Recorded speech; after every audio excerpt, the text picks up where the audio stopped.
오늘 말씀의 제목은 제국에서 살아가기라는 말씀의 제목으로 은혜를 나누도록 하겠습니다.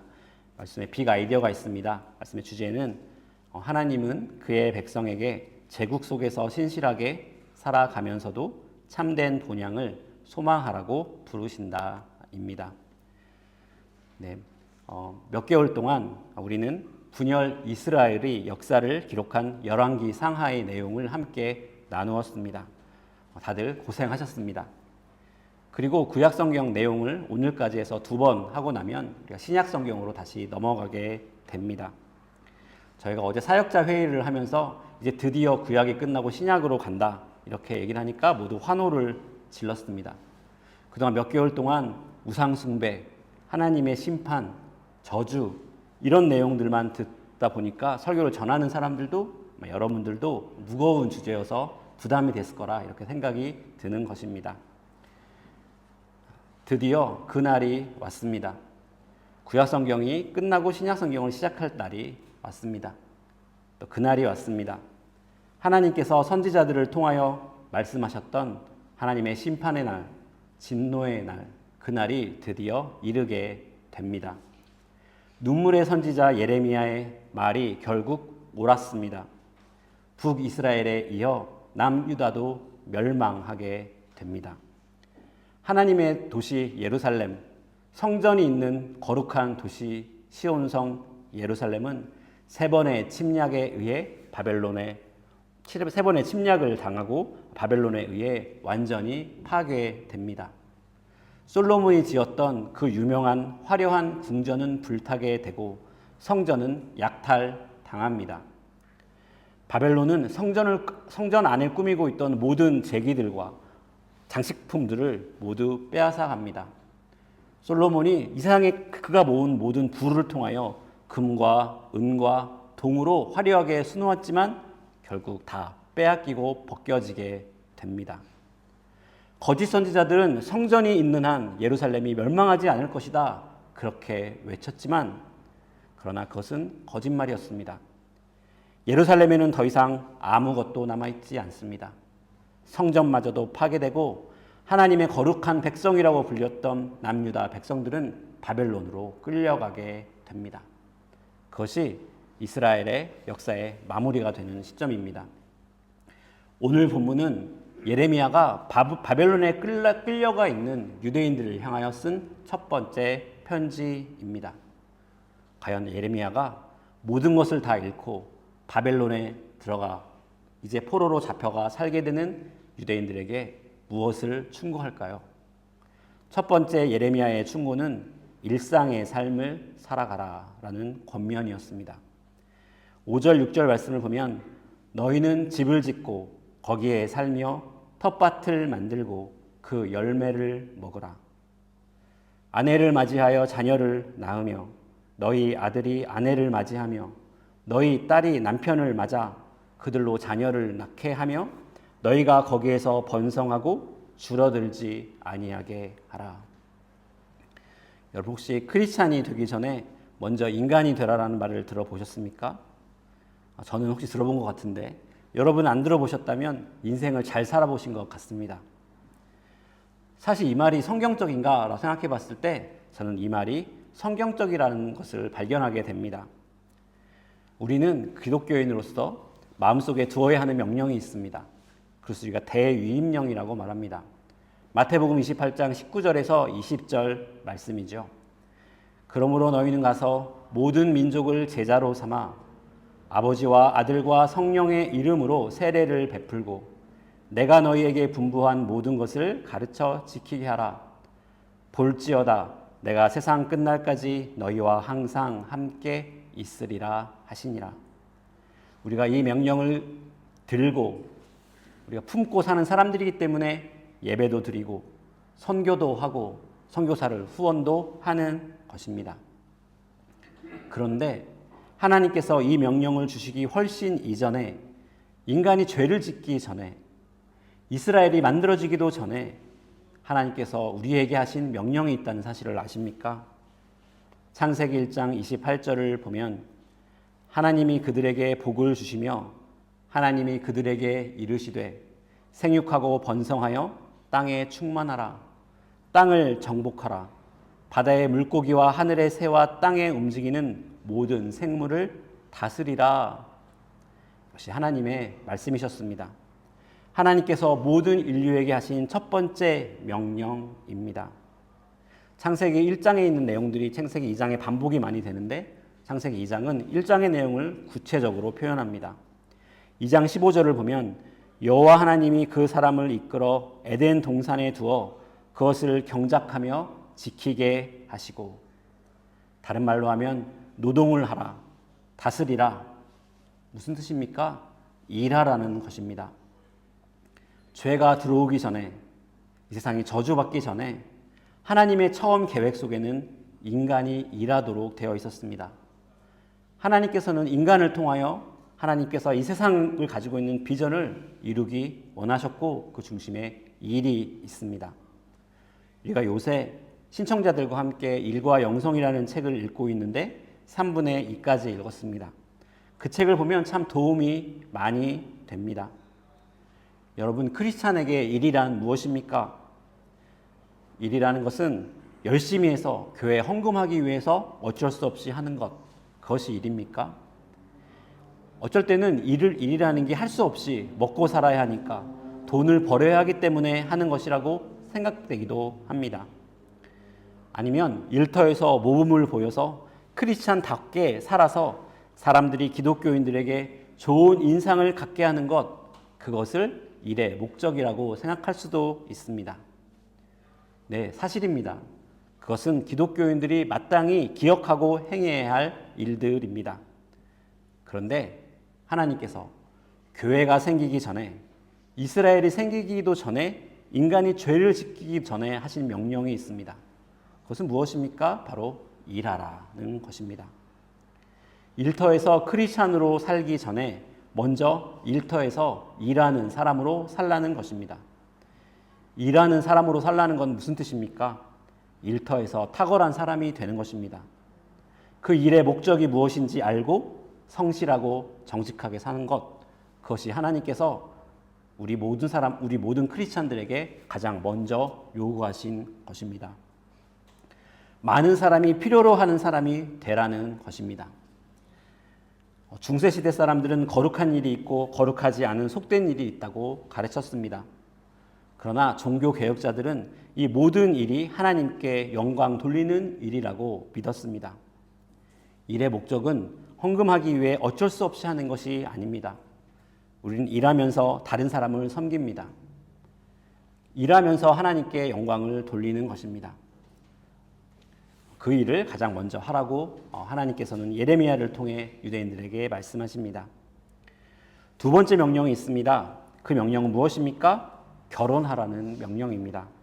창세기 2장 24절을 보면 이러므로 남자가 부모를 떠나 그의 아내와 합하여 둘이 한 몸을 이룰지니라. 일하고 결혼하라.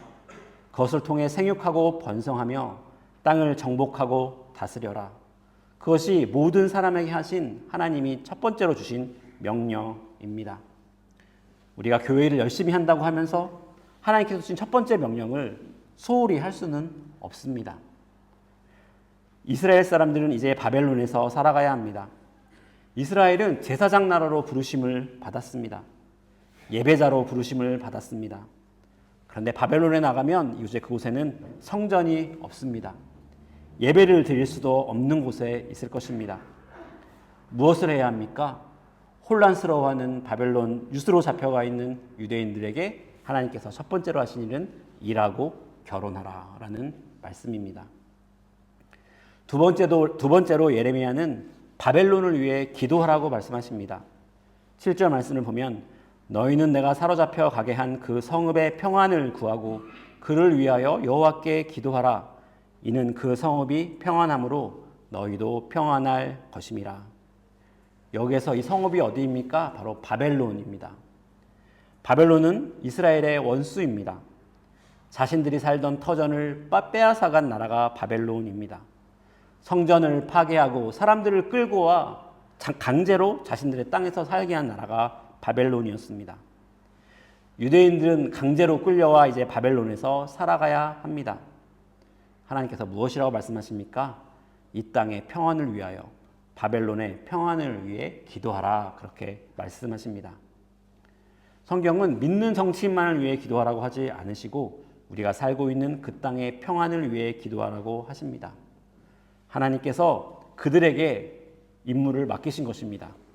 그들이 잘못하면 하나님께서 또한 그들을 징계하시고 심판하실 것입니다. 신약의 교회, 초대 성도들도 자신들을 제국에 살고 있는 그러한 포로된 사람들이라고 생각했습니다. 디모데전서 2장 1절에서 2절을 보면 그러므로 내가 첫째로 권하노니 모든 사람을 위하여 간구와 기도와 도구와 감사를 하되 임금들과 높은 지위에 있는 모든 사람을 위하여 하라. 이는 우리가 모든 경건과 단정함으로 고요하고 평안한 생활을 하려 함이라. 바울도 초대 교회인들에게 로마와 로마 황제를 위해, 그들의 관리를 위해 기도하라고 가르칩니다. 왜 그렇습니까? 우리가 고요하고 평안한 생활을 하기 위해서이다. 이렇게 바울도 가르쳤습니다. 예레미야가 유대인들에게 바벨론의 평안을 위해 기도하라는 것과 일맥상통하는 것 같습니다. 오늘날 우리는 양극화된 세상에 살고 있습니다. 보기에 위태롭습니다. 아까 권사님께서 전 세계의 평화를 위하여 기도하셨는데 그 기도가 우리가 해야 할 기도입니다. 신학자 칼바르트라는 사람은 한 손엔 성경, 한 손엔 신문을 읽어라, 들라, 이러한 말을 남겼습니다. 세상사에 관심을 갖지 않는 것은 하나님의 뜻이 아닙니다. 세상사에 관심을 가지고 투표도 해야 하고 필요하면 시위도 할 수 있습니다. 그런데 무엇이 다릅니까? 무엇보다 우리는 기도해야 하는 사람들입니다. 우리는 이 세상의 권력들이 모두 신실하고 거룩할 것이라고 기대할 수 없습니다. 우리는 예루살렘에 살고 있는 것이 아닙니다. 우리는 바벨론에 살고 있습니다. 하나님은 유대인들에게 바벨론을 예루살렘으로 만들라고 하지 않으십니다. 기독교 혁명을 일으켜서 그곳을 신정국가로 만들라고 하지 않으십니다. 그 일은 일어나지 않습니다. 요한계시록 21장을 보면 새 예루살렘은 하늘에서 내려올 것입니다. 바벨론에서 살아가야 하는 유대인들이 할 수 있는 가장 큰 일, 가장 중요한 일, 그리고 할 수 있는 일은 무엇입니까? 그 땅 바벨론의 평안을 위해 기도하는 것입니다. 세 번째로 하나님은 바벨론에 포로된 유대인들에게 거짓 예언자에게 속지 말라고 말씀하십니다. 29장 8절에서 9절을 보면 만군의 여호와 이스라엘의 하나님께서 이와 같이 말씀하시니라. 너희 중에 있는 선지자들에게와 점쟁이에게 미혹되지 말며 너희가 꾼 꿈도 고지 듣고 믿지 말라.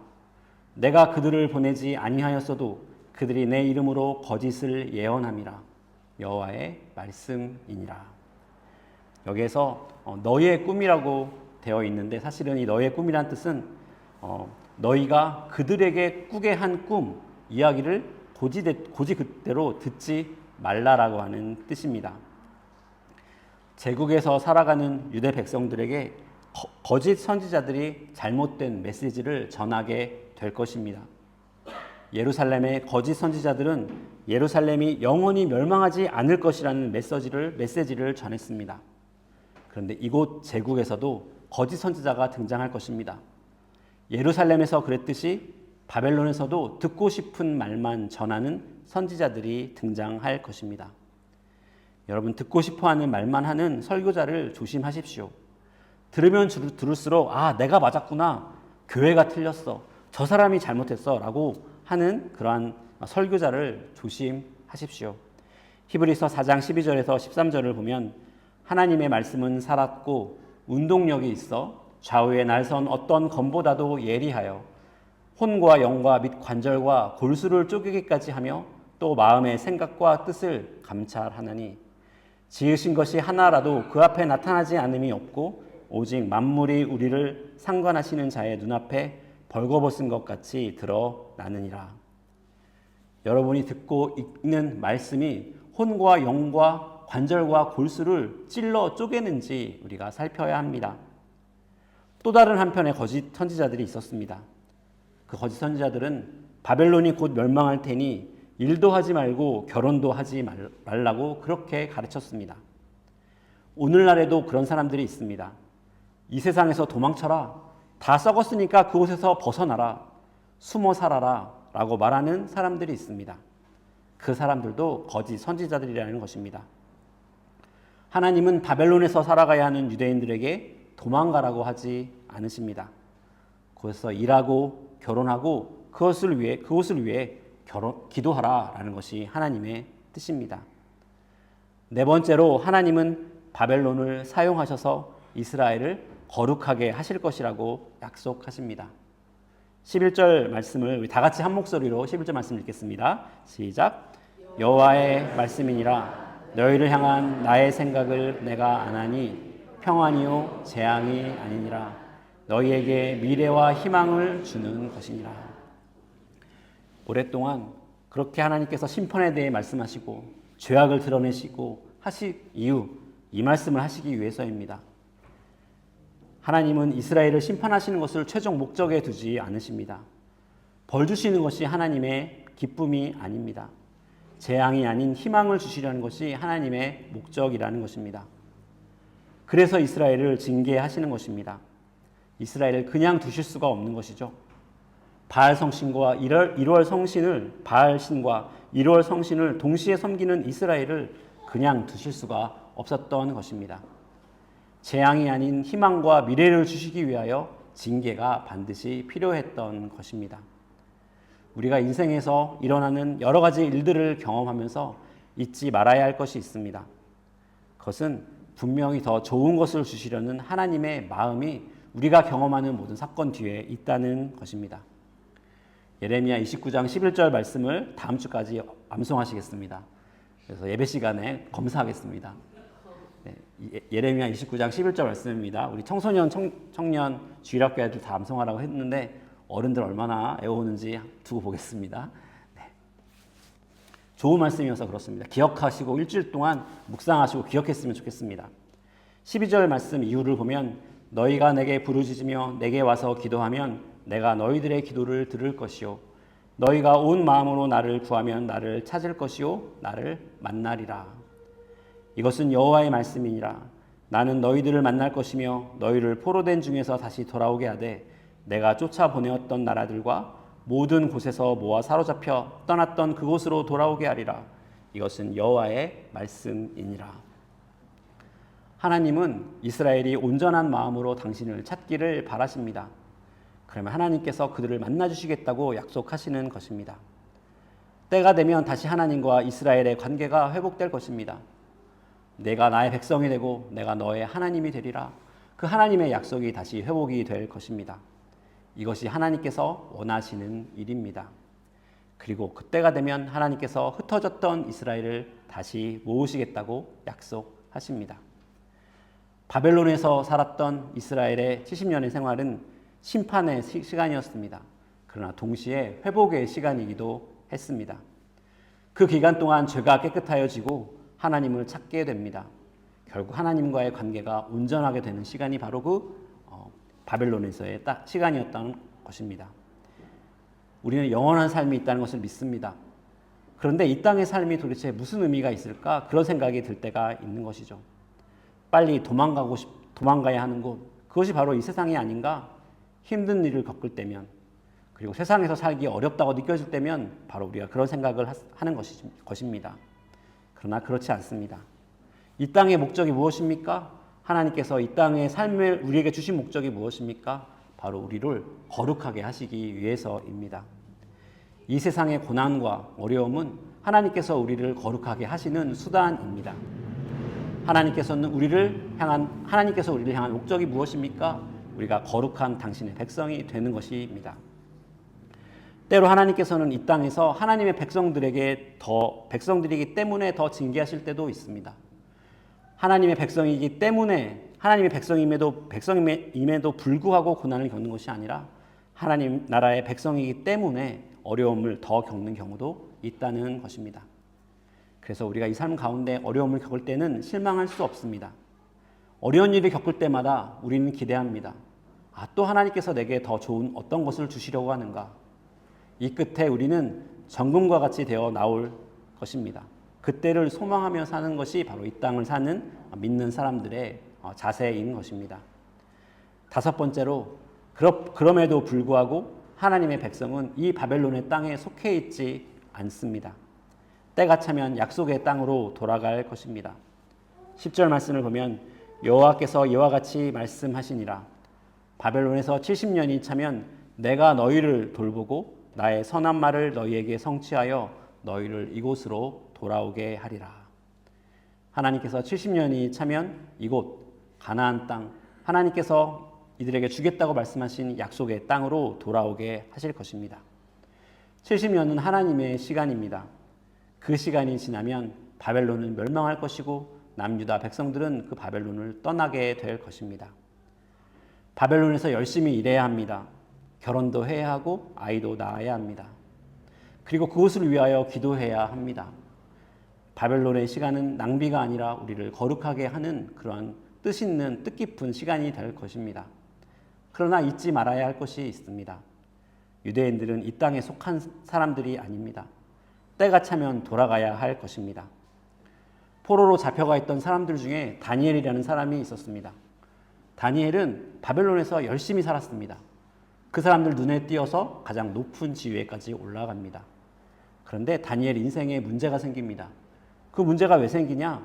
다니엘이 하루에 하던 습관 때문에 생깁니다. 다니엘은 하루에 3번씩 예루살렘을 향해 매일 기도했습니다. 그 행동 때문에 위험에 처합니다. 그러나 다니엘은 그 행동을 멈출 수 없었습니다. 왜 그렇습니까? 다니엘은 바벨론에 속한 사람이 아니었기 때문입니다. 우리의 소망이 무엇입니까? 더 좋은 삶을 찾아 호주에 왔습니다. 그리고 돈도 벌고 집도 사고 또 자녀도 낳아 기릅니다. 여러분, 그 끝에 소망이 있었습니까? 이렇게 사는 삶에 죄책감을 갖고 있는 크리스찬도 있습니다. 성실한 크리스찬일수록, 신실한 크리스찬일수록 이렇게 살아도 되나 그런 생각이 들기도 합니다. 그래서 보니까 많은 분들이 한 60 정도 되셔서 70 정도 되셔서 선교로 나가시는 분들도 있는 걸 바라보게 됩니다. 그러나 그것도 하나님의 뜻일 수 있습니다. 그러나 우리가 반드시 기억해야 할 일이 있습니다. 교회가 생기기 훨씬 전에, 이스라엘이 생기기 훨씬 전에, 죄가 이 땅에 들어오기 전에 하나님께서는 우리에게 일하고 다스리고 그렇게 살아가라고 하나님께서 먼저 우리에게 명령하셨다는 것입니다. 그렇게 우리는 바벨론에서 일상을 살아가야 합니다. 그것이 하나님이 우리를 향한 뜻입니다. 그러나 바벨론에 살고 있는 바벨론인들과 바벨론에 살고 있는 유대인들 사이에는 큰 차이가 있습니다. 그 차이는 무엇입니까? 유대인들에게는 그 바벨론이 자기 땅이 아니라는 사실을 기억하는 사람들입니다. 중요한 것은 무엇입니까? 남들이 보기엔 똑같은 모습으로 살아갈 수 있습니다. 그러나 중요한 것은 바로 우리가 누구인지를 잊지 않는 것입니다. 누구인지 잊지 알고 세상 가운데 일하고 결혼하고 정복하고 다스리며 살아가는 것, 그것이 하나님께서 우리를 향한 뜻이라는 것입니다. 여러분, 우리는 예수 그리스도께서 당신의 피로 친히 사신 하나님의 백성입니다.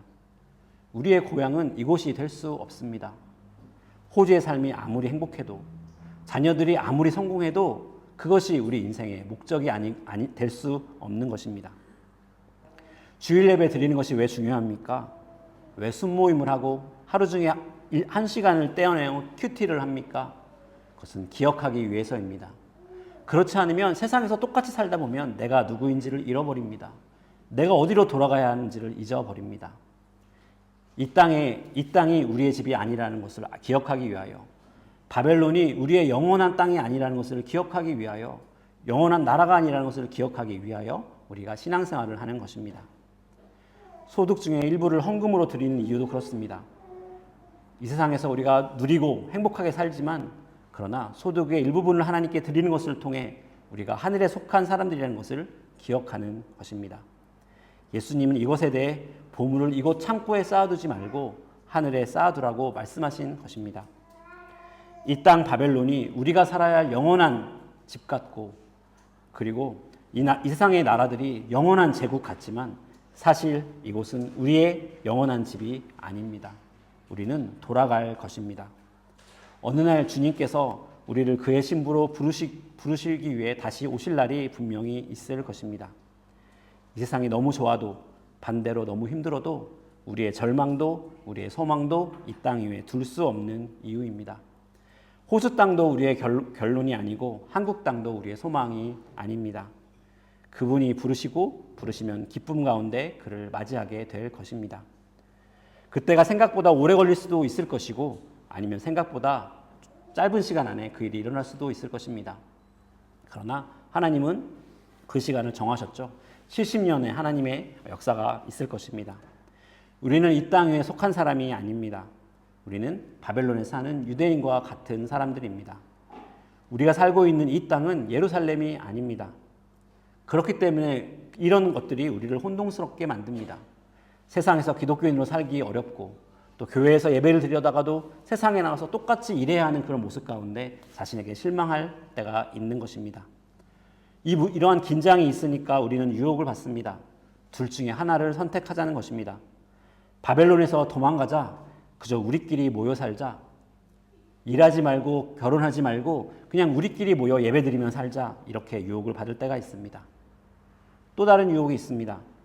그냥 바벨론이 영원할 것처럼 이 땅에 사는 바벨론 사람들과 똑같이 어울려 살자. 뭐가 잘못된 건가? 똑같다 이렇게 생각하는 삶이 있는 것이죠. 오늘 우리가 본 예레미야의 편지, 하나님께서 예레미야를 통해 첫 번째 유대인에게 하신 말씀을 통해 우리가 배워야 할 것이 무엇입니까? 이 두 가지 다가 하나님의 뜻이 아니라는 것입니다. 하나님께서는 우리가 이 땅에서 성실히 인간으로 살아가기 원하십니다. 사람들이 필요한 사람이 되라고 우리를 부르십니다. 그러나 동시에 천국을 기억하는 일을 잊지 말라고 우리에게 말씀하십니다. 여러분 다들 좋은 교인으로 사느라 또한 좋은 인간으로 사느라 수고 많으십니다. 세상에 사시면서 또 헐레벌떡 교회에 주일이 되면 와야 하는 그 모습 가운데 얼마나 방황하시고 힘드시고 또 현타도 오시고 그러십니까? 하나님께서 그런 모습을 아십니다. 기억하시고 또 갚아주실 것입니다. 하나님의 위로가 함께 하실 것을 축복합니다. 또 성령께서 늘 우리와 함께 하실 것입니다. 아멘.